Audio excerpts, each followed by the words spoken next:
बात बहुत पुरानी है। रामपुर नाम के राज्य में राघव नाम का एक गरीब किसान रहता था। राघव के परिवार में उसका बेटा रवि और उसकी पत्नी जानकी रहती थी। रवि एक बहुत ही शरारती लड़का था। वो हमेशा ही शरारत करता रहता था और जब भी राघव उससे कहता, रवि तू हमेशा झगड़ा मारपीट करने में अपना सारा दिन बिता देता है। तू मेरे साथ खेतों पर चल और खेतों में मेरा हाथ बताया कर। नहीं पिताजी, मैं अभी खेतों पर नहीं जाऊंगा क्योंकि मैं अभी छोटा हूँ।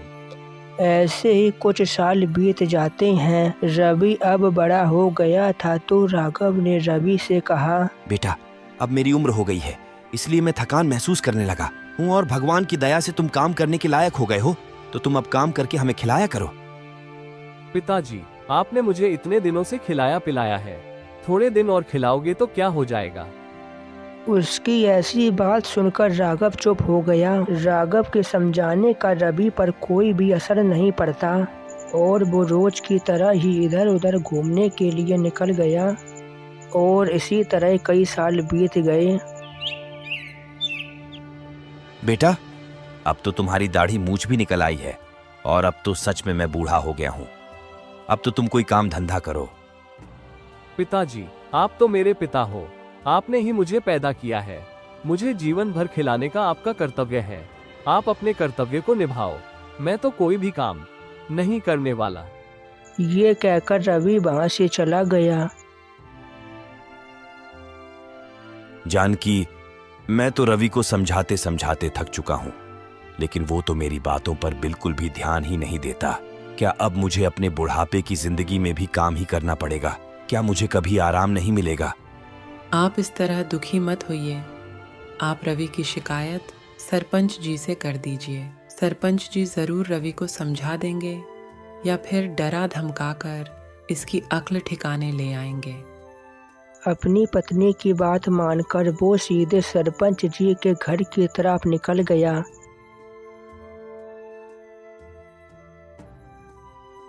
सरपंच जी, मैं बहुत ही बड़े संकट में हूँ।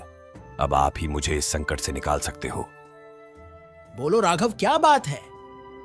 सरपंच जी, मेरा एक ही बेटा है रवि। मैंने सोचा था कि वो मेरे बुढ़ापे में मेरा सहारा बनेगा।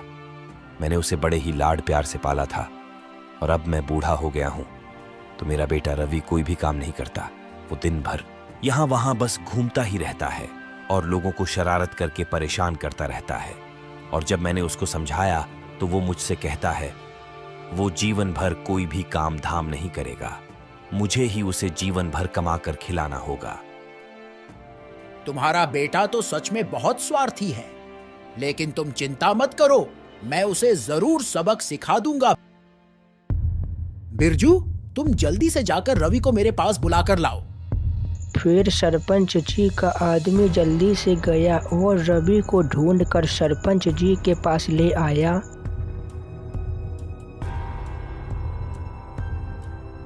रवि, क्या ये तेरे पिता हैं? हाँ सरपंच जी, ये मेरे पिता है। क्यों रे रवि, तू इतना जवान और हटा खट्टा है, फिर भी तू कोई काम धंधा क्यों नहीं करता? अपने बूढ़े माता पिता को कमाकर क्यों नहीं खिलाता? सरपंच जी, मैं आखिर काम धंधा करूं तो करूं क्या?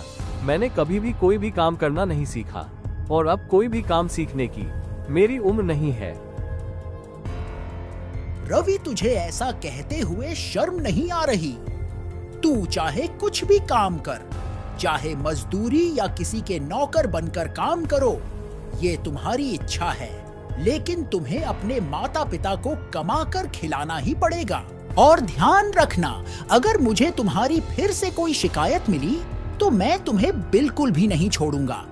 मैंने तुमसे जो भी कहा तुम उसे मजाक में मत ले लेना। सरपंच जी की ये बात सुनकर रवि मन में सोचने लगा, पिताजी ने सरपंच जी से मेरी शिकायत करके बिल्कुल भी अच्छा नहीं किया। सरपंच जी ने सभी के सामने मेरा कितना ज्यादा मजाक बना दिया। फिर वो दोनों अपने घर चले जाते हैं। अगले दिन सुबह होने पर, अरे तू सुबह सुबह से सामान लेकर कहाँ जा रहा है? पिताजी, कल आपने सुबह सुबह मेरा बहुत मजाक उड़ाया था, इसलिए अब मैं इस घर को हमेशा हमेशा के लिए छोड़कर जा रहा हूँ। अब से आपके गांव वालों से मेरी बुराइयां सुनने को नहीं मिलेंगी। ठीक है पिताजी, अब मैं जा रहा हूँ। अब मैं आपको अपनी शक्ल जब ही दिखाऊंगा तब मैं कुछ बन जाऊंगा। अरे अरे रवि, मेरी बात तो सुनो। लेकिन रवि अपने पिता की एक भी नहीं सुनता और वहाँ से चला जाता है। अच्छा बेटा, मेरी बात नहीं सुनेगा। अब मैं भी देखता हूँ तू कितने दिन घर के बाहर अकेला रहेगा। और उधर रवि चलते चलते गांव से निकलकर एक जंगल में पहुंच गया था। थोड़े आगे जाने पर उसे डर लगने लगा। हे राम, मैं यहाँ कहाँ आ गया? यहाँ पर तो दूर दूर तक सिर्फ जंगल ही दिखाई दे रहा है। मैं घर से ये सोचकर निकला था अब अपनी शक्ल पिताजी को जब भी दिखाऊंगा जब मैं कुछ बन जाऊंगा। चलो कोई बात नहीं, अब मैं यहाँ तक आ ही गया हूँ तो थोड़े आगे और चला जाता हूँ। हो सकता है कि मेरा भाग्य चमक जाए। प्रभु श्री राम, कृपया करके मेरी रक्षा करना। ऐसा सोचकर रवि आगे बढ़ गया। थोड़े दूर जाने पर उसे एक साधु जी पेड़ के नीचे बैठे हुए दिखे।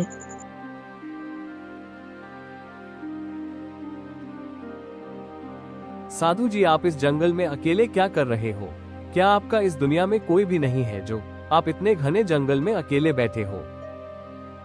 बेटा, मैं इसी जंगल में रहता हूँ और आने जाने वाले लोगों से कुछ खाने के लिए मांग लेता हूँ। बेटा, अगर तुम्हारे पास कुछ खाने के लिए है तो तुम मुझे दे दो। भगवान तुम्हारा भला करेंगे। साधु जी की ऐसी बात सुनकर रवि अपने मन में सोचने लगा। मेरे पास तो बहुत सारा खाना पड़ा है। यदि अगर मैं साधु जी को थोड़ा सा खाना दे दूंगा तो साधु जी का पेट भी भर जाएगा और खाना खराब होने से भी बच जाएगा। ठीक है साधु जी, यदि आपको खाना खिलाने में मेरा भला होगा तो मैं आपको खाना अवश्य ही खिलाऊंगा। भगवान तुम्हारा भला करें। ऐसा कहकर साधु जी खाना खाने लगते हैं और उधर रवि अपने मन में सोचता है, चलो जिंदगी में पहली बार मुझसे कोई तो काम अच्छा हुआ, नहीं तो सभी लोग मुझे मूर्ख ही कहते थे। मैं तुम्हारे व्यवहार से बहुत खुश हुआ। बेटा मांगो, तुम्हें क्या मांगना है? अरे साधु जी, आप ये क्या बोल रहे हो? क्या आप मुझसे इस उम्र में मजाक कर रहे हो?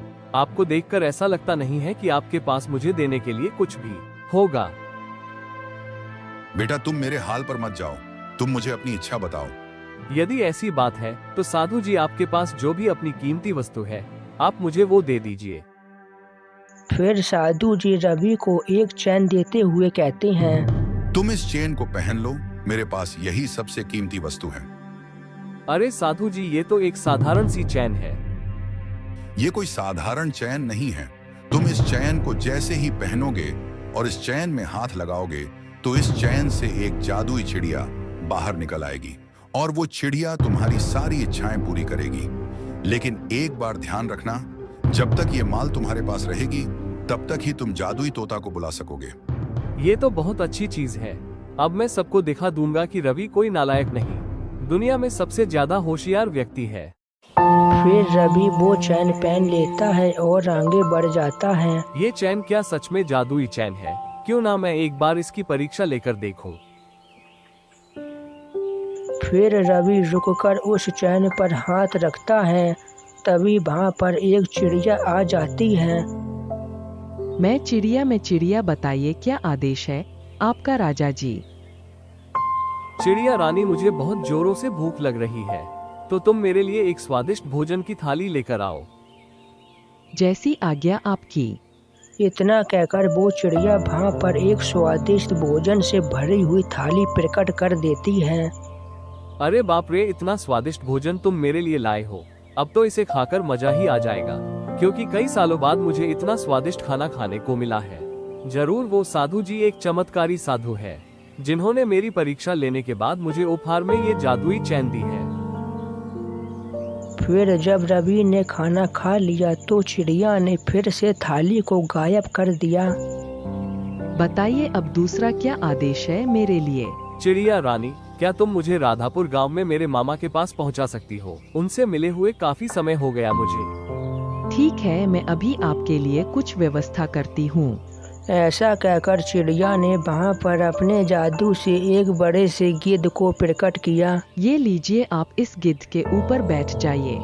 फिर आप इस गिद्ध का कमाल देखिए। फिर रवि उस गिद्ध के ऊपर चढ़ गया और वो गिद्ध हवा में उड़ने लगा। अरे चिड़िया रानी, तुम्हारा तो कोई जवाब ही नहीं। अब तो मैं बहुत जल्दी अपने मामा जी के घर पहुंच जाऊंगा।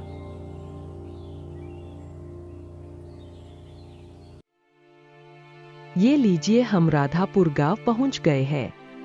अब तुम जल्दी से मुझे इस गिद्ध से नीचे उतार दो, नहीं तो अगर किसी ने इतना बड़ा गिद्ध देख लिया तो बिल्कुल भी अच्छा नहीं होगा। ठीक है, मैं अभी आपको नीचे उतारती हूँ। फिर चिड़िया ने उस बड़े से गिद्ध को नीचे उतार दिया। बताइए अब मेरे लिए क्या आज्ञा है।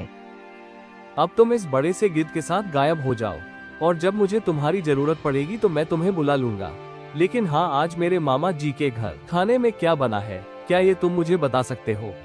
जो आदेश आपका, रुकिए, मैं अभी आपको पता करके बताती हूँ। फिर थोड़ी ही देर में चिड़िया ने अपने जादू से पता लगा लिया। आज आपके मामा जी के घर बहुत स्वादिष्ट पकवान बनी है, जलेबी, खीर और लड्डू। अरे आज तो मजा ही आ जाएगा। चलो ठीक है, अब तुम गायब हो जाओ। फिर चिड़िया वहाँ से गायब हो गई और रवि अपने मामा के घर की ओर निकल गया।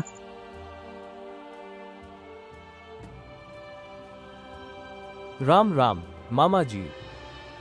राम राम बेटा, और बताओ तुम्हारा कैसे आना हुआ? तुम्हारी माँ की तबीयत तो ठीक है ना? सब ठीक ठाक है मामा जी, माँ को कुछ नहीं हुआ है। वो तो बहुत समय हो गया था आपसे मिले हुए, इसलिए माँ ने आपका हाल चाल पूछने के लिए मुझे भेज दिया। बहुत अच्छा किया बेटा जो तुम यहाँ आ गए। तुम्हारी मामी भी तुम्हें देखकर बहुत खुश होगी। रुको, अभी मैं तुम्हारी मम्मी को बुलाता हूँ। सीमा, कहाँ हो? जल्दी आओ। तभी रवि की मामी आ जाती हैं और वो सभी लोग आपस में थोड़ी देर बात करते हैं। अरे मामी, वो जो तुमने मेरे लिए स्वादिष्ट व्यंजन बनाए थे वो तो लेकर आओ, खीर और लड्डू। रवि, तुम्हें कैसे पता चला कि आज मैंने खीर और जलेबी बनाई है? क्या तुमने कोई ज्योतिष विद्या सीखी है? हाँ मामी जी, वो मुझसे खेती का काम नहीं होता था, इसलिए मैं ज्योतिष विद्या सीख ली है। मैं अपनी ज्योतिष विद्या की सहायता से कुछ भी बात बता सकता हूँ। मैं कोई भी खोई हुई वस्तु का भी पता बता सकता हूँ और किसी भी प्रश्न का उत्तर भी दे सकता हूँ। रवि, तुमने तो सच में बहुत अच्छा काम किया है, और हम तो वैसे के वैसे गरीब और अनपढ़ ही रह गए। मामा की ऐसी बातें सुनकर रवि काफी ज्यादा खुश हो गया। अरे मामा जी, आप चिंता मत कीजिए। अब जब मैं यहाँ पर आ ही गया हूँ तो मैं आपको कुछ ना कुछ जरूर बना कर जाऊंगा। आपके घर अब पैसों की वर्षा होगी। रवि, क्या तुम सच बोल रहे हो? हाँ, मैं बिल्कुल सच बोल रहा हूँ। मामी, मुझे खाना खिला दो, मुझे बड़ी जोर से भूख लग रही है। हाँ ठीक है रवि, तुम जल्दी से हाथ पैर धोकर आ जाओ, मैं अभी तुम्हारे लिए खाना लगाती हूँ।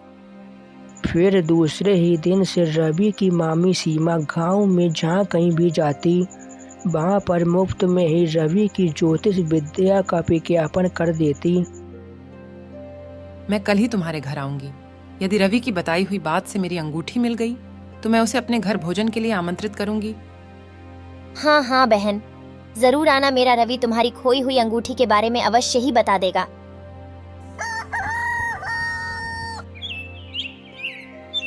फिर अगले दिन वो औरत सीमा के घर पहुंची तो रवि ने उसकी सारी बातें सुनकर कहा, आप चिंता मत कीजिए चाची जी, आप थोड़ी देर बाहर जाकर बैठो, मैं अभी आपकी अंगूठी के बारे में पता करके बताता हूँ।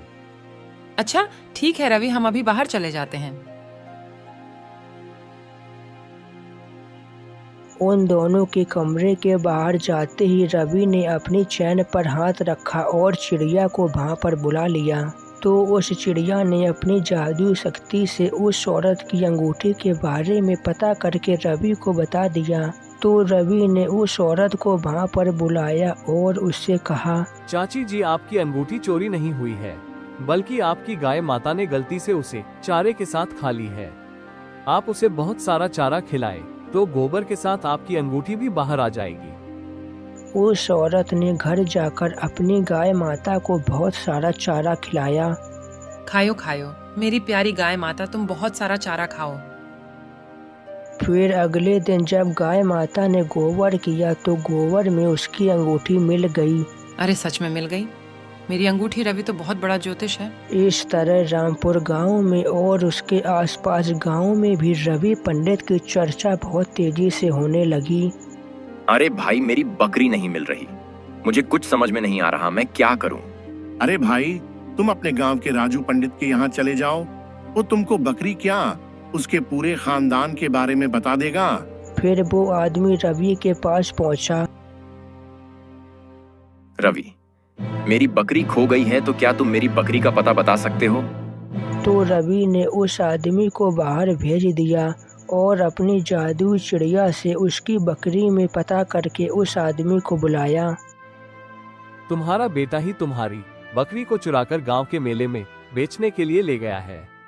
क्या उस नालायक की इतनी हिम्मत हो गई? अब भी मैं जाकर उसको ठीक करता हूँ। रवि इसी तरह महान बनता गया। हर प्रश्न का उत्तर जो चिड़िया बताती और नाम रवि का हो जाता। कुछ ही दिनों में मामा का साधारण सा घर एक बड़े से घर में बदल गया। फिर ऐसे ही कुछ साल बीत गए। सुनते हो, मैं सोच रही हूँ कि रवि की शादी करवा दूं। वैसे भी अभी रवि के लिए बहुत रिश्ते आ रहे हैं। तुम बिल्कुल सही कह रही हो। हम अपने गांव के सेठ जी का प्रस्ताव स्वीकार कर लेना चाहिए। वैसे भी उनकी बेटी बहुत सुंदर और भगवान की भक्त है। तो फिर आप शुभ काम में देरी मत कीजिए। ठीक है, तो मैं आज शाम को ही सेठ जी को अपने घर बुला लेता हूँ। फिर शाम होने पर सेठ जी रवि के मामा के पास आते हैं और खुशी खुशी अपने बेटे का विवाह तय कर देते हैं। अच्छा भाई, अब मुझे आज्ञा दीजिए। मैं चलता हूँ और अपने गांव के पंडित जी से विवाह का शुभ मुहूर्त निकलवा लेता हूँ। ठीक है सेठ जी। विवाह की तिथि तय होने के बाद रवि के मामा ने अपने एक नौकर को रवि के पिताजी को बुलाने के लिए रामपुर गांव भेज दिया और वो नौकर रामपुर गांव जाकर रवि के पिताजी से कहता है, रवि भैया का विवाह हमारे गांव के सेठ जी की बेटी से तय हो गया है। रवि के मामा जी ने मुझे आपको लेने के लिए भेजा है। आप अभी इसी समय मेरे साथ चलिए। नहीं नहीं, मैं उस मूर्ख के विवाह में बिल्कुल भी नहीं जाऊंगा। तुम अपने सेठ जी से कहना, वो जो भी करेंगे अच्छा ही करेंगे।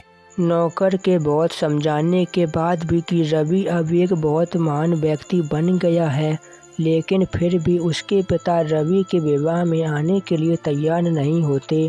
तो नौकर वापस अपने गांव लौट गया और बिना पिता के ही रवि का विवाह बहुत ही धूमधाम से करवा दिया गया। फिर ऐसे ही कुछ दिन बीतने के बाद रवि अपनी पत्नी मीनाक्षी से कहता है, मेरी बात सुनो, मैं चाहता हूँ कि हम दोनों स्वयं पिताजी के पास जाएं और उनसे आशीर्वाद लें।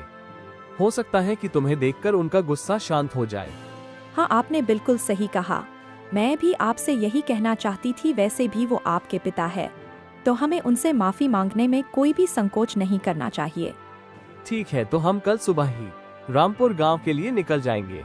मैं आज ही मामा से कह दूंगा।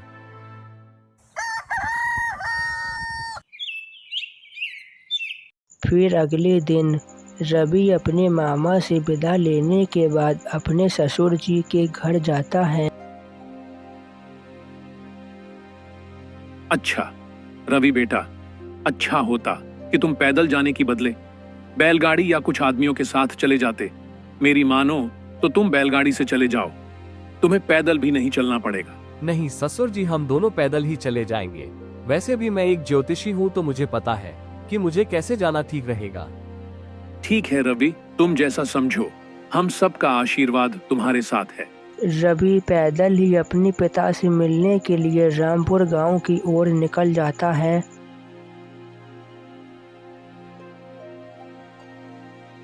पाँच मील चलने के बाद मीनाक्षी थक कर रुक जाती है। अरे क्या हुआ मीनाक्षी, तुम तो अभी थक कर रुक गई।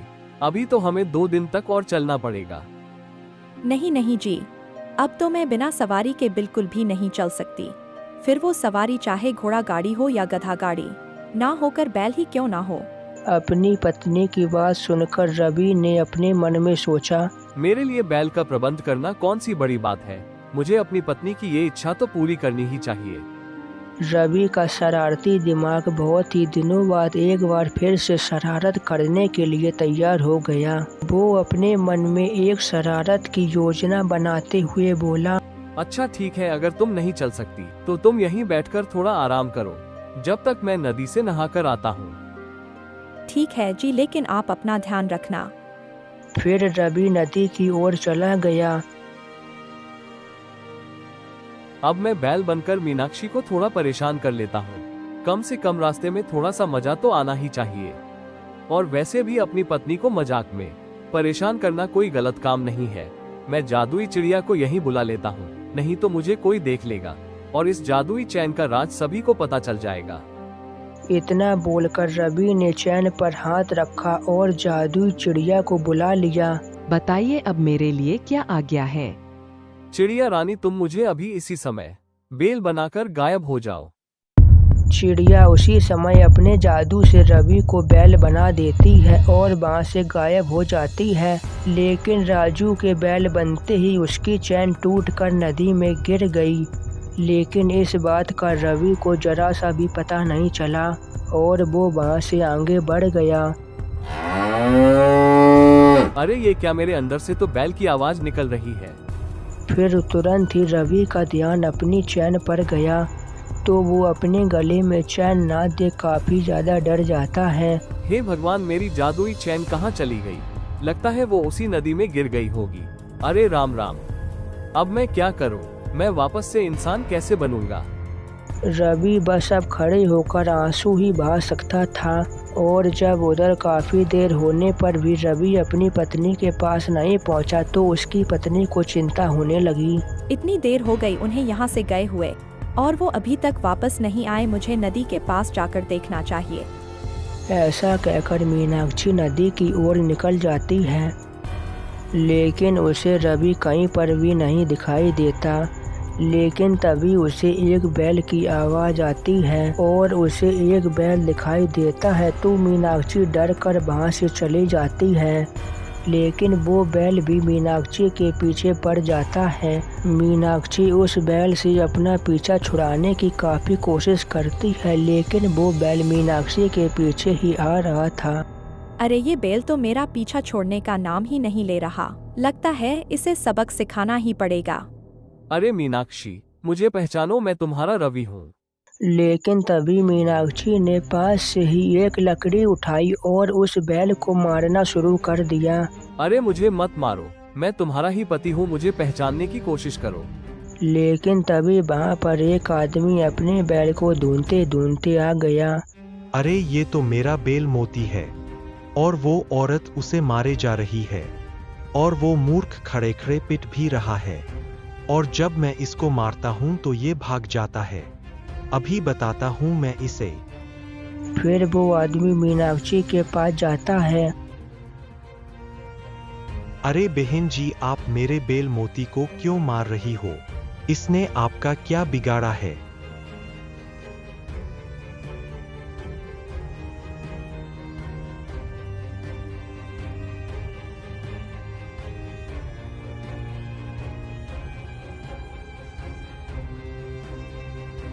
अरे अब ये कौन आ गया जो मुझे अपना बैल मोती बोल रहा है? तो ये मूर्ख बैल आपका है। आप इस मूर्ख बैल को बांधकर क्यों नहीं रखते? देखो ये कब से मेरा पीछा करता जा रहा है और जब मैं इसे बहुत मारा तो भी ये अपनी जगह से बिल्कुल भी नहीं हिला। लेकिन अब आप ले जाओ इस पागल बैल को। अरे पागल औरत, अपने पति को किसी और को दे रही हूँ। अरे मूर्ख औरत, आज जीवन बैठकर रोती रहोगी। हे राम, कैसा घोर कलयुग आ गया है। सतयुग में एक बार महिला जिसे अपना पति मान लेती थी, आजीवन उसी के साथ जीवन बिताती थी, चाहे फिर वो बंदर बन जाए या बैल। मुझे माफ करना बहन जी, मेरे मोती ने आपको जो तकलीफ दी मैं उसकी सजा इसको घर जाकर दूंगा। लेकिन आप कौन हो और इतने घने जंगल में क्या कर रही हो? आपने राधापुर के पंडित जी का नाम तो सुना ही होगा। मैं उनकी पत्नी हूँ और मैं उनके साथ गांव जा रही थी। इस तरह मीनाक्षी ने उस आदमी को सारी बातें बता दी। बहन जी, अगर आपको मुझसे कोई सहायता चाहिए तो मुझे बताइए। अगर आप मुझे अपनी बल पर बिठाकर मेरे घर पहुंचा दो तो आपका बहुत बड़ा उपकार होगा। अरे इसमें उपकार की क्या बात है? आप बैठ जाइए मेरे बैल के ऊपर।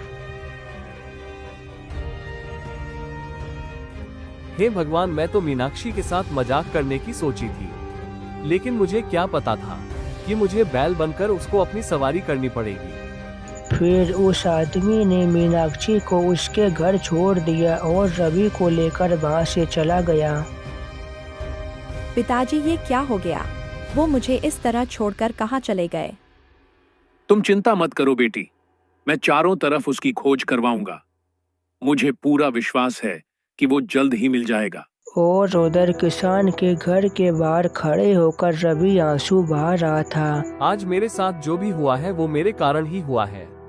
अगर मैंने बड़े लोगों और पिताजी का कहना माना होता तो आज मैं चैन की जिंदगी जी रहा होता। मैंने अपने पिताजी और ससुर जी की बात ना मानकर बहुत बड़ी भूल कर दी। हे भगवान, अब मैं क्या करूं? कृपया करके मेरी सहायता करो। तभी किसान रवि से कहता है, अरे मोती, तू धूप में बैठकर अपने आंसू क्यों बहा रहा है? तुझसे छाया में नहीं बैठा जाता है क्या? किसान के इतना कहते ही बैल छाया में चला जाता है। ये देखकर किसान हैरान हो जाता है और अपने मन में सोचता है, अरे अब मोती तो बहुत समझदार हो गया है, कितनी जल्दी से मेरी बात को समझ गया है। फिर रात होने पर वो किसान अपनी पत्नी से कहता है, अरे क्या तुम्हें पता है, आजकल मैं देख रहा हूँ कि मैं जो भी काम मोती से कहता हूँ वो वही करता है। अरे ऐसा नहीं हो सकता, अपना मोती बहुत बेशर्म है। जब वो डंडे तक की भाषा नहीं समझता तो आपकी भाषा क्या समझेगा? मैं बिल्कुल सच कह रहा हूँ। मुझे लगता है कि अब वो मनुष्यों की भाषा समझने लगा है। अगर तुम्हें मेरी बात पर विश्वास नहीं है तो तुम कल अपने आप देख लेना। अगर आपकी बात सच है और अपना मोती इतना आज्ञाकारी है तो आप समझ लो कि अब हमें मालामाल होते जरा सी भी देर नहीं लगेगी। वो कैसे? मैं कुछ समझा नहीं। आप गाँव गाँव जाकर अपने मोती का खेल दिखाना। फिर अगले दिन सुबह होने पर, अरे मोती, वो तू दूसरी तरफ से अपने लिए चारा लेकर आ। प्यार से ही इनकी बात मान लूं तो ठीक रहेगा, नहीं तो ये वैसे भी डंडे की दम पर मुझसे सारा काम करवा ही लेंगे। फिर वो बैल चुपचाप दूसरी ओर से अपने खाने के लिए चारा ले आता है। अरे तू तो सच में बहुत समझदार हो गया है। अब देखना कि मैं तुम्हें कितनी हरी भरी घास खिलाऊंगी। हे भगवान, घास खा खा कर तो मेरी हालत खराब हो गई है। पता नहीं अब कब मुझे स्वादिष्ट खाना खाने को मिलेगा। सच में आपकी बात तो बिल्कुल सच निकली। अब आप बिल्कुल भी देरी मत कीजिए, जल्दी से जाओ और अपने बल का खेल पूरे गांव में दिखाओ। और वहाँ बाहर खड़े होकर रवि उन दोनों की बातों को सुन रहा था। अब ये किसान का बच्चा मुझे जमूरा बनाएगा। वहाँ रे मेरी किस्मत, पता नहीं अब मेरे साथ ये लोग क्या क्या और करेंगे। किसान उसी दिन से बैल का खेल दिखाकर काफी पैसे कमाने लगा। देखो भाइयों, देखो मेरे समझदार बैल का खेल देखो। ये बैल किस तरह मनुष्यों की बोली को समझता है। अब किसान के दिन बहुत ही खुशी से बीत रहे थे। अरे अब तो हमें मोती की वजह से किसी भी चीज की कमी नहीं रही। कुछ ही दिनों में हमारे पास कितनी धन और संपत्ति हो गई है। अब तो हमारे अच्छे दिन आ गए। इसलिए तो मैं भी अपने मोती का बहुत ध्यान रखती हूँ और उसे रोज हरी भरी घास खिलाती हूँ। बाहर से खड़ा होकर रवि सब कुछ सुन रहा था। अरे अब ये तुम्हारे अच्छे दिन वापस जाने वाले, क्योंकि मैं आज रात ही रस्सी तोड़कर यहाँ से भाग जाऊंगा।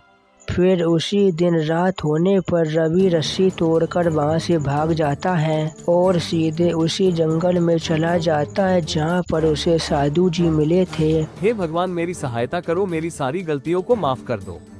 हे प्रभु, या तो मुझे इंसान बना दो या फिर दिमाग से भी पूरा बेल ही बना दो। तभी भगवान उसकी सुन लेते हैं और वहाँ पर वही साधु जी आ जाते हैं। मुझे पता था नादान लड़के की एक दिन तेरा ये शरारती दिमाग ही तुझे ले डूबेगा और अंत में तू पछताएगा। मुझे तेरी सहायता तो नहीं करनी चाहिए, लेकिन एक दिन मैंने तुम्हारा अन्न खाया था, तो उसी की कीमत चुकाने के चक्कर में मुझे तुम्हें वापस से इंसान बनना पड़ेगा। फिर साधु जी कुछ मंत्र पढ़ने लगते हैं और कुछ ही समय में रवि को बैल से वापस इंसान बना देते हैं। साधु जी, सच में अब मैं सुधर गया हूँ। अब मैं सभी की आज्ञा का पालन करूँगा। सदा सुखी रहो पुत्र, तुम्हारा कल्याण हो। फिर रवि वहाँ से चला जाता है।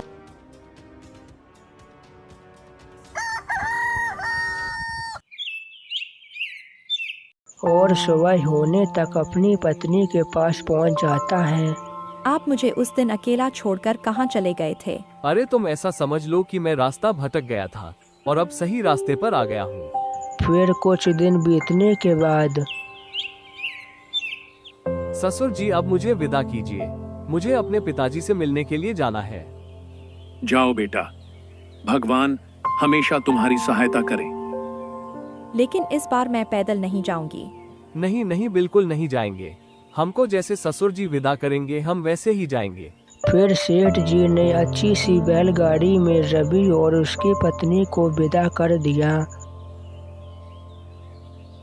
रामपुर गांव पहुंचकर रवि ने अपने पिताजी से घुटने के बल बैठते हुए कहा, पिताजी मुझे माफ कर दीजिए, अब मैं सुधर गया हूँ और अब से मैं आपकी सभी आज्ञा का पालन करूँगा और आपके साथ खेतों में काम भी करवाऊंगा।